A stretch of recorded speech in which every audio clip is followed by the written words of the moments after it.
Yeah, that's nice. What's up, guys? It's Rev J again. I'm just kind of holding the camera because I've got the mounts inside the truck here, but we're back outside. If you watch my most recent videos in the Rebuild Everything series, you'll see that I went ahead and finished that box, got it all carpeted up, and had my guy Donnie do the rest of the head unit installation, which is behind me here. You've got Superbad playing on the DVD player. That is the Pioneer AVH4200-NEX, which is one of the Android Auto capable ones. It's Apple CarPlay capable. Really pretty nice so far. And as part of that, I wanted to just show you guys kind of the installed setup here and go over some of the things you can do with the AVH, and as well as like the customization and stuff like that, because like anything else, right, if we're going to do it, we might as well mess with it. I want to go ahead today, go over some of the customization options, try doing a software update because I haven't done that yet, and also try uploading some custom backgrounds and splash screens, just basic stuff to have fun with it. So let's go ahead and take a look at the installed setup here, and then we'll get up in the cab and take a look at what we can do with that AVH 4200. All right, guys, we jumped up into the cab here. I got a camera facing the Pioneer 4200-NEX and this one on me here. And real quick, I just want to take a look at a couple of the basic features and settings on it, and then we'll do the software update and hopefully get a custom background on it. So if you take a look at the screen, right now it's just on HD radio. You can do AM, FM. The button in the center here will change the display mode. You've got Pandora right on it. Bluetooth connection. I've got my phone in my pocket here. My 1+1 is already Bluetooth connected as well. And I'll reach down here, as there is the, mini USB, micro USB, to connect it right there to get Android Auto, and I'll hook that up in a second. I've also got this here. This is in my glove box. This is just a female USB connection, which allows the which allows the head unit to act as a host. So basically this is an OTG cable for all intents and purposes. Back on the screen, like I said, you've got the EQ up on the right side, you've got your settings functions here, which brings you to all this good stuff. We'll be dealing with that in just 1 second. All right, guys, we jumped up in the cab here. I've got one camera on the 4200-NEX and then the one camera on me, obviously. This thing has a ton of settings, a ton of menus. We're not going to get them all today. I just want to go over some basic settings, some basic configuration stuff, and then we will attempt a software update. Before I get started on any of this stuff, I've got a couple of USB sticks. You're going to need these for the update and for putting backgrounds and other files on them. I've got two separate ones, and I'll explain why in a second. So you're also going to need the cables. Now, when you do the install, Pioneer gives you one, but you probably want more than one. We've got our host cable here. This is a USB cable which acts as a host. I believe it's an OTG cable. Same thing I used if you watched my connecting the Kindle Fire to my DSLR. I used an OTG host cable like this. And then you have, of course, the, micro USB that lets you plug the phone in for Android Auto. I'm going to hold on to that because we'll use it in a second. If you take a look, oh, and as a matter of fact, I'm getting a phone call. One of the abilities it has is to answer phone calls. Call from unknown caller. To accept, press 1. To send a voicemail, press 2. Hello? As you saw, I just took a phone call there, so that's one of the features it has with the Bluetooth connectivity. You've got HD radio on the screen. We can go to a disc. I've actually got a movie in right now, which you saw playing on the both screens there a second ago. Pandora is built in on this thing, as well as I can go to AV and change all the different options here. I can turn rear AV on and off. I can power it off. I can go to an aux in. It's got the ability to do SD card functions, as well as a bunch of other stuff. But Android Auto is one of the reasons I got it. So I'm going to go ahead and plug in Android Auto via this cable here. This is the, micro USB. Plug into the bottom here. Take a look at the screen because it'll change over when it senses it plugged in. Or should at least. Let's see here. There we go. Screen goes black for a second, lets you know it's connected. Android Auto comes on my phone. You guys can't see that here. And it will switch over. Now right now I don't remember what I have up. Let's see. Just the generic background here.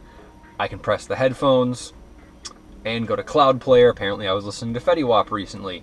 Can hit it again and do Google Music, Spotify. You can install a bunch of different stuff on your phone, and those apps will translate up onto this. There is some development stuff you can do. I've heard there's other like debug menus and stuff you can get into. I'm not there yet. And I've used this on my OnePlus One, and also I have a Galaxy S7, and I've used it on that before. But I need to do a software update because I think on the S7 there's some things that just aren't being 100% compatible. I'm getting some glitches that I'm not getting when I'm on the OnePlus One. So with that, I guess it's probably a good time to take a look at some settings before we do the update, because once we do that, we might lose them. I'm going to go ahead and hit the center button here to back out, hit the gears, and I've got all these settings. I'm going to scroll down real quick here to where it says System Information. So on System Information, it's got Firmware Information, Firmware Update, and Connection Status. I'm going to go to Firmware Information first, and it says I'm on version 1.01 and device number and Bluetooth number and all that stuff. So the current version right now is 1.03. I went to Pioneer and looked at their current version for it. Always check that, but it's good to check first because there's no reason to go through all this and flash it if you don't need to. I'm going to go ahead and grab my USB host cable, which is this one. And I also went ahead and downloaded the newest firmware, like I said, from Pioneer's website. You have to put it on a freshly clean USB stick. I actually formatted mine. It needs to be on FAT32, not NTFS compatible. So you put the AVH2016 file on there. I already did that on my computer, and that is currently on this. So what I'm going to do is take my cable here, plug in my USB thumb drive, like so. Go back to my screen. I'm going to go back to that main screen. We want to go back to settings, scroll back down, System Information. This time we're going to click Firmware Update.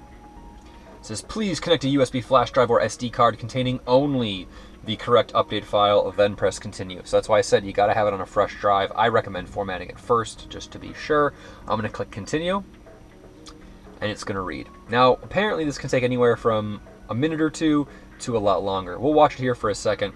It says, please wait for a while. I like how specific it is, right? Please wait for a while. Could be here for 5 minutes, could be here for a day. I do know that when you're backing up the internal card and stuff on this thing, it can take up to like 45 minutes. Hopefully we're not sitting here that long for it to read this file, but we'll see.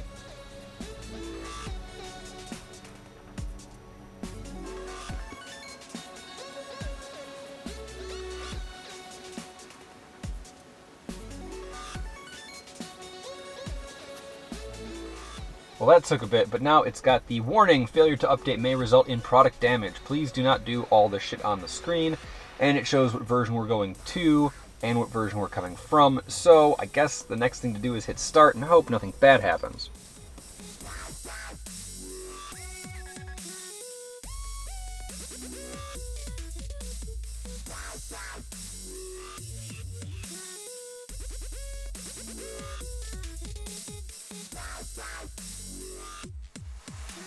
All right, looks like we've got an update screen here with our percentage going from 1.01 to 1.03. We're currently sitting at 0%, and it's got all the do not do this, do not do that notices.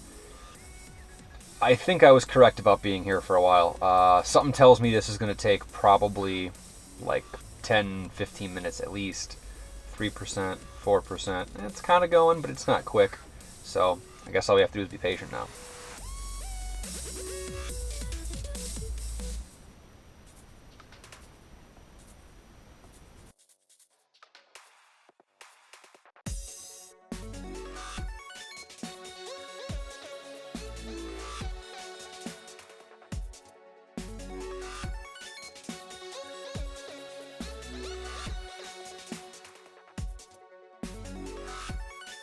$95, $96, $97, $98, $99, $100. It says version 1.01 to 1.03, update complete, press home to reset the product. We're definitely going to go do that.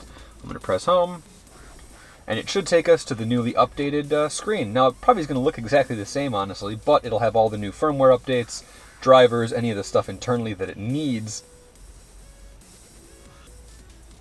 And of course, did it save my presets? Oh, it actually managed to save my presets. I was going to say, of course, they're lost, but it looks like they are saved on here. Let's see if my EQ settings were saved. I didn't show you guys those before, but I'll go in here. You've got all the menus on the side. Click Audio, Graphic EQ. Yeah, it's on Super Bass. That's where I left it. Real quick, these are the different settings menus, and for the next thing we need to do, this is going to be pretty important. So I want to update the colors, the background, and stuff like that, and try to update a custom background. The firmware update was easy, so this can't be that hard. I'm going to go ahead and go to the palette icon here. There we go. It says background, illumination, theme, clock, and splash. Splash screen is the first thing that loads up right when you turn it on. The background is, of course, the background, and theme is, well, I'll show you. Theme is all of this stuff. It is the colors on the lights here, the colors in the background. I currently have mine set to kind of a lime green. I might change that in a little bit. Click theme here. You've got all these different ones. Mine's lime green. Here's red. Here's, what is that, like an orange. Go back there. Now background, this is pretty important. It's got all the ones that are built in here. We've got some splashes, we've got random crap.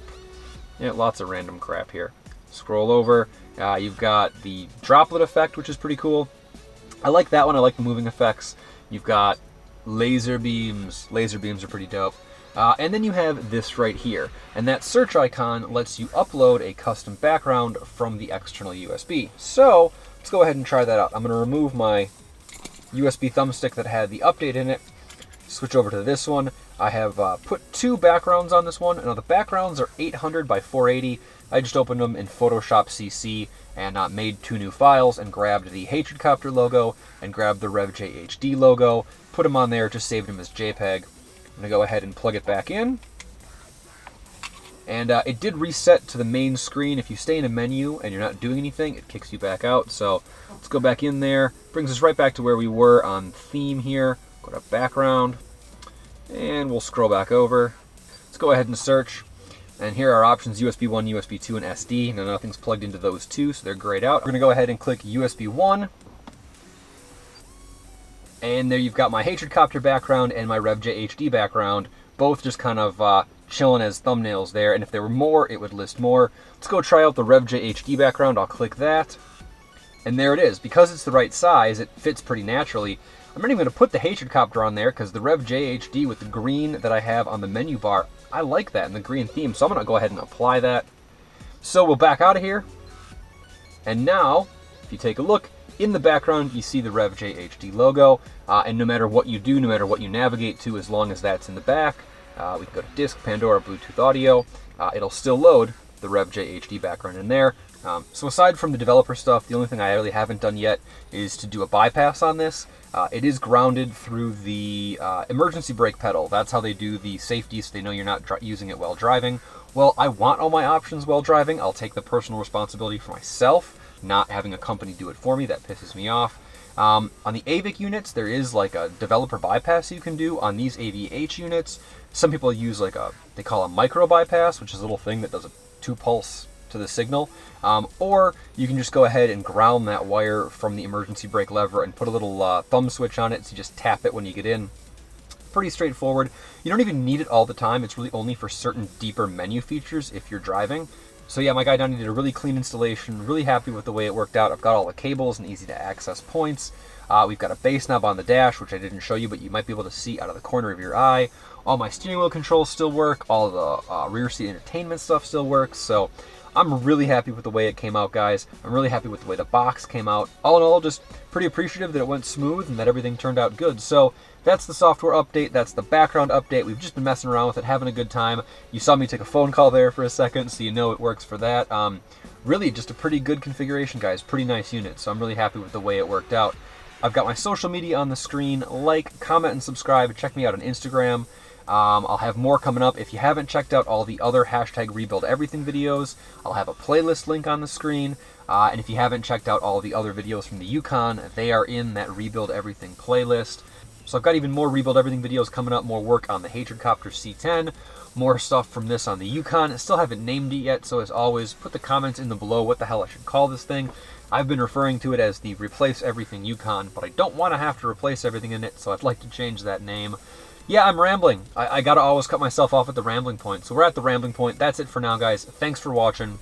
We'll see you next time, guys.